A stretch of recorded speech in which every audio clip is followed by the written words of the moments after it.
కన్నడ అమ్మాయి ఎందుకు గెలవాలి, కన్నడ అమ్మాయి గెలవకూడదు కాబట్టి తనుజకు ఓటేయకూడదు, మన తెలుగుని గెలిపిద్దాం అనేసి అంటున్నారు.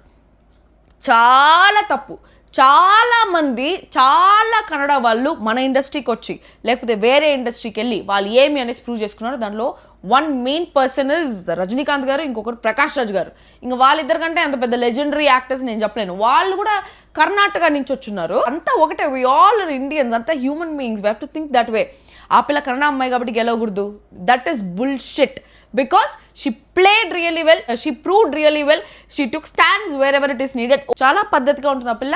ఆల్వేస్ ఎక్కడ వల్గర్గా కానీ వల్గర్ డ్రెస్సింగ్ కానీ ఎక్కడ లేదు, ఎక్కడ లిమిట్స్ క్రాస్ చేసి కళ్యాణ్కి హోప్స్ ఇవ్వడం కానీ ఆడుకోవడం కానీ ఎక్కడ లేదు.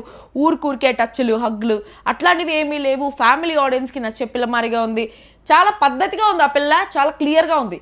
ఆ పిల్ల గేమ్ని బట్టి, ఆ పిల్ల తీరుని బట్టి, మాట తీరుని బట్టి, దాన్ని బట్టి మీరు ఓటేయండి. కానీ కన్నడ అమ్మాయి కాబట్టి ఓటేయకూడదు ఏమైనా మీ పిఆర్ స్టంట్లు.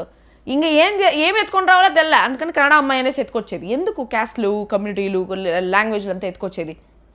అట్లా ఎత్తుకుంటే రజనీకాంత్ గారు ఈ మన కాలీవుడ్లో సూపర్ స్టార్ ఏంటారా? తెల్లగా క్యాస్ట్ అనేసి కళ్యాణ్కి ఓటేయద్దండి, కన్నడ అమ్మాయి అని చెప్పేసి తనుజకు ఓటేయద్దండి.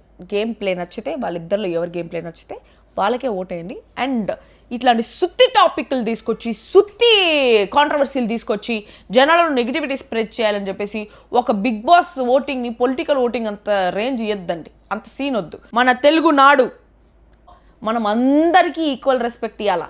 ఏ లాంగ్వేజ్ వాళ్ళు వచ్చినా we have to accept, we will accept. అది ప్రూవ్ చేసుకోవాలా.